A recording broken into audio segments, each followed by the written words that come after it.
पवित्र जय ध्वनि से वातावरण भी पवित्र हो जाए। बोलिए श्री सत्यनारायण की जय। देखिए, महानगर में हम लोग सत्संग करने आए हैं, आवाज भी महानगर वाला होना चाहिए।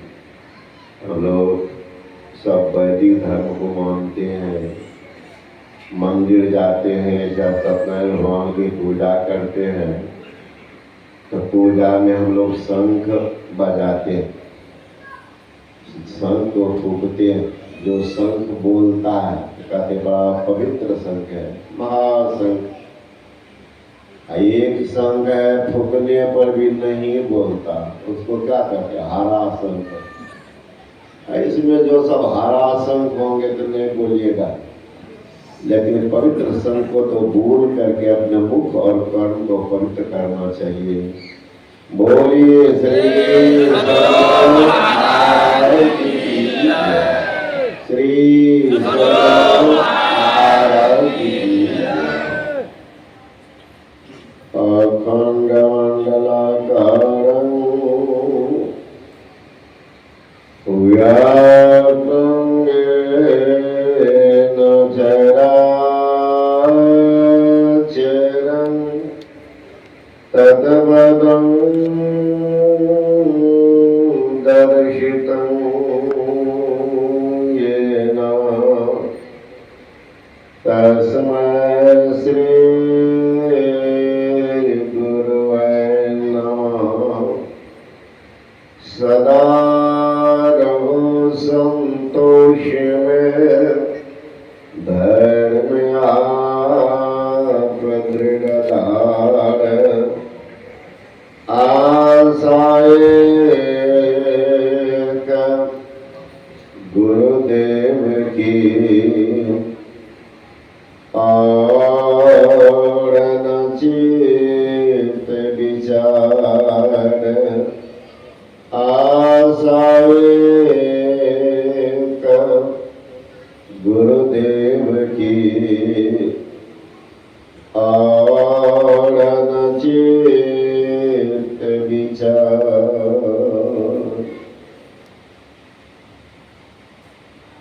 तीर्थों को पवित्र करने वाले पूजनीय महात्मागण, संवेश आदरणीय सत्संग प्रेमी महानुभाव, आदरणीय माताओं एवं भक्तिवती बहनों, उपनिषद में आया है कि गंगा पापं शशीतापं दैन्यं कल्पतरु तथा पापं तापं दैन्यं च हन्ति संतो महायथा। शास्त्र में है कि गंगा पाप को दूर करती है। मन आदमी के मन की एक भावना है कि गंगा पाप दूर करती है, लेकिन जब गंगा पापनी हो जाती है तो गंगा के पाप को कौन दूर करते हैं? कौन दूर करते हैं? राजा सकर अश्वमेध यज्ञ किए, अश्वमेध यज्ञ के उपरांत घोड़ा को छोड़े थे और राजा सगर की 60,000 पुत्र उसके पीछे चले, घोड़ा के पीछे। इंद्र के मन में भय हुआ कि कहीं न का यज्ञ सफल होगा तो मेरा इंद्रासन न छिना जाए। घोड़ा को चुरा कर कपिल मुनि ध्यान कर रहे तो वहीं जाकर के बांध दिए। रडार है रडार, महापुरुष के विचार को नहीं मानेंगे क्या होगा? सुन लीजिए। राजा सगर की 60,000 पुत्र, जवानी का नशा, जाति का नशा, पद का नशा, वैभव का नशा, एक साथ नशा चढ़ा हुआ। ये नशेबाज क्या करेगा? अरे शराब का नशा, तारी दारू का नशा, बीड़ी खैनी का नशा, पीने के बाद कुछ देर कुछ उतर भी जाता है। लेकिन जिनको सुंदरता का नशा, विद्वता का नशा, पद प्रतिष्ठा का नशा, बल वैभव का नशा चढ़ गया है, सदगुरु की कृपा हो जाए तब तो कोई बात ही नहीं, अन्यथा उनके नशा चिता पे उतरता है।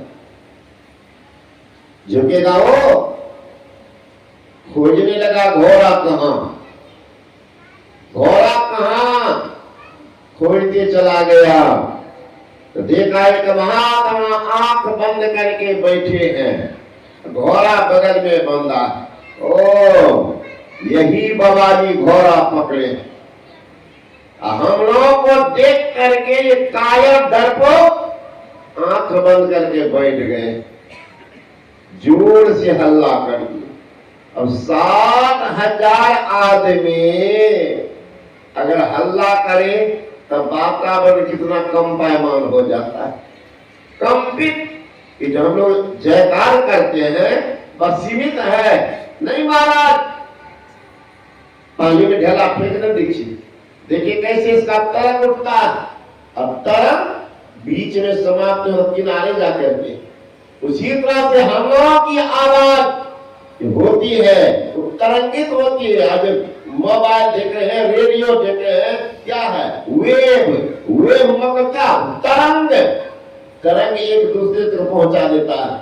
असंख्य आवाज है, असंख्य मोबाइल है, सुनते कैसे, सुनते कैसे, वही तरंग पहुंचा रहा। आप जो बोल रहे हैं वह पहुंचाता है।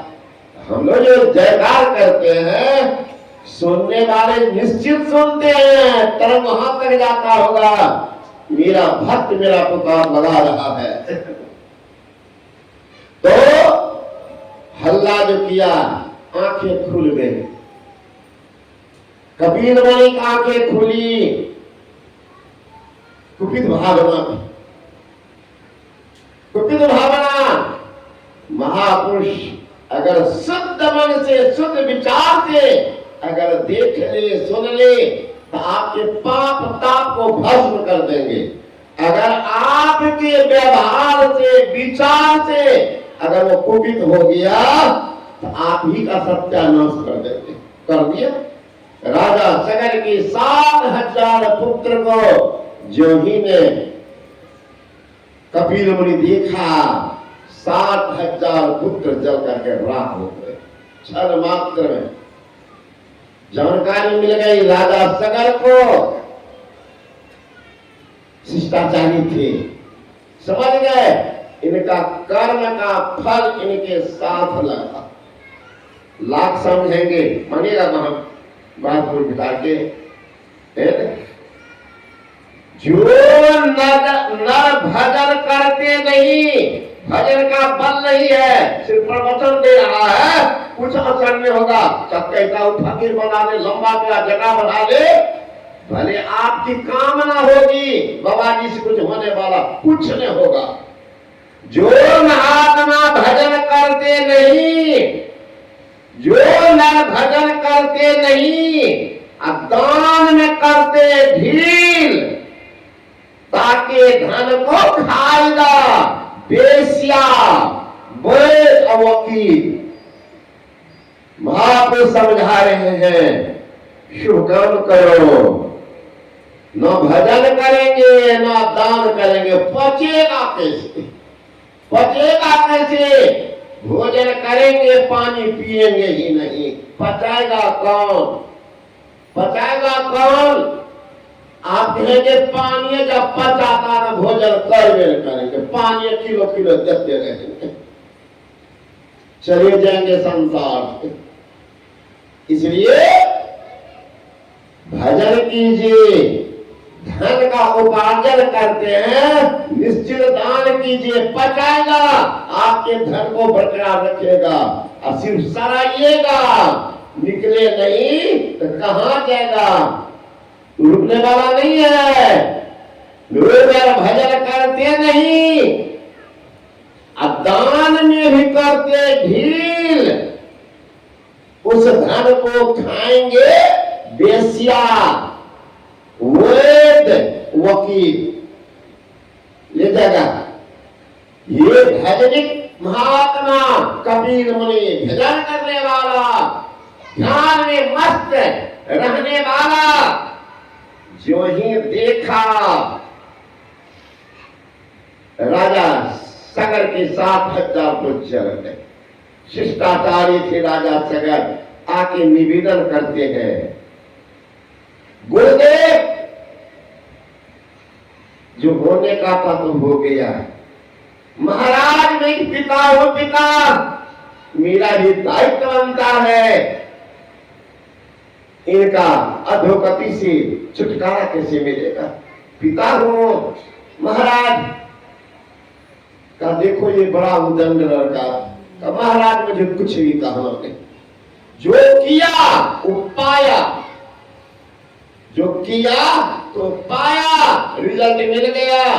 लेकिन मैं तो पिता हूं, मैं पिता हूं महाराज। एक पुत्र किसी का मर जाए तो माँ बाप की क्या दशा होती है कि दुर्दशा हो जाती है। महाराज 60,000 घर सुन हो गया, लेकिन मैं ये कामना करने आया हूं, आप उस देश के वासी हैं जो परमात्मा से तादात्म्य रखने वाले, उनसे बात करने वाले, कम से कम ये बताइए महाराज इनका उद्धार कैसे होगा? कपिल मुनि को दया आई, कहा ऐसा उद्धार नहीं होगा। कब तब? अगर गंगा मृत लोक में आएगी तब इसका उद्धार हो सकता। जाओ गंगा के लिए प्रयास करो। लग गए तपस्या करने, राजा सगर तपस्या करते करते तप गए, गंगा प्रकट नहीं हुई।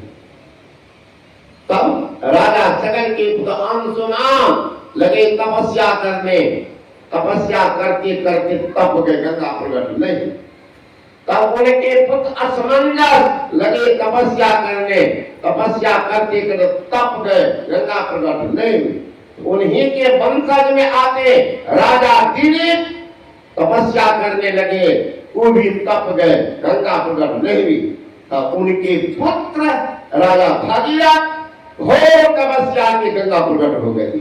अब क्या कहना है मां, मेरे पूर्वजों की अधोगति हो गई है, हे मां उस अधोगति से उनका छुटकारा कैसे मिलेगा? इसीलिए तुमको कहने आए। कहा बेटा मैं तो जाऊंगी उसके उद्धार के लिए, लेकिन मुझ में इतना तेज है, मुझे इतना तेज है, उसको मृत लोग रोकेंगे कौन? जाऊंगी पृथ्वी को तोड़ फोड़ करके मैं पाताल चली जाऊंगी, तुमको कोई फायदा नहीं होगा। अब एक समस्या खड़ी कर। फिर परामर्श हुआ, अब भोले बाबा को प्रकट करो। इसको कहते आढ़रदानी, जल्दी देवताओं प्रसन्न होने वाले। प्रकट हुए भोले बाबा का क्या कहते, का मैया आना चाहती है, मृत लोग हमारे पूर्वजों को उद्धार के, उनका कहना है इतना तेज है, उस तेज को कौन रोकेंगे? भोले बाबा हंसने लगे, जाकर बोल दो हम तैयार हैं। हाथ पैर को छोड़ दो, उनके लिए मेरा बाजे काफी है, तो आने के लिए। अब उधर गंगे हड़बड़ा गई, भाग गई भगवान विष्णु के पास, समझ गई वहां तो महापहाड़ बैठा हुआ, हम क्या तोड़ेंगे, हमारे सारे अहंकारी को तोड़ देंगे। भाग गई भगवान विष्णु के चरण में। का क्या बात? कहा भाग्य तपस्या किए, तपस्या की पूरी हुई, मुझे बुलाने के लिए आने के लिए, लेकिन मैं तो जाऊंगी वहां मृत लोग में। ऐसा ऐसा पापी सब, ऐसा पापी सब दिन भर पाप करेंगे, शाम में आकर सारा पाप को धो देंगे, मैं तो पाप नहीं हो जाएगी। सुने एक बार लकड़ भी सुने होंगे, गंगा मेली हो गई पापियों के पाप धोते धोते, पापनी हो जाऊंगी, मेरी क्या दशा होगी? भगवान विष्णु हंसने लगे, जा रे पगली, तुम इतना ही जानती हो कि मृत्यु लोक में सिर्फ पाप ही पापी है, सिर्फ पैसेंजर को गिनती हो। तुम देखी हो ट्रेन में कहां छिपा हुआ है ड्राइवर, जो हजारों पापी लड़की सबको पार लगा रहे हैं, देखी कि नहीं? ड्राइवर एक है, पैसेंजर अनेक है, पैसेंजर को गिनती हो, ड्राइवर को देखी है? अरे जब पापी आकर के पाप धो देंगे तो वहां एक से एक पुण्यात्मा महात्मा है, जिस दिन की दया तुम पर हो जाएगी, तुम्हें चरण रख देंगे, तुम पाप से मुक्त हो जाएंगे। दुनिया के पाप को धोने की क्षमता गंगा में, गंगा के पाप को धोने की क्षमता किसमें? संत में। इसलिए सबसे बड़े है संत। दूसरा नाम है, तीजे 10 अवतार तिन्हें पर नाम है।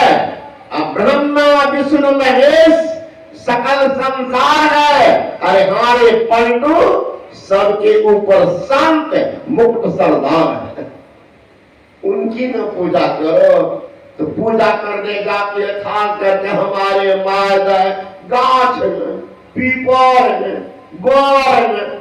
अब कौन कौन पूजा करके पता? दिन भर पूजे बाप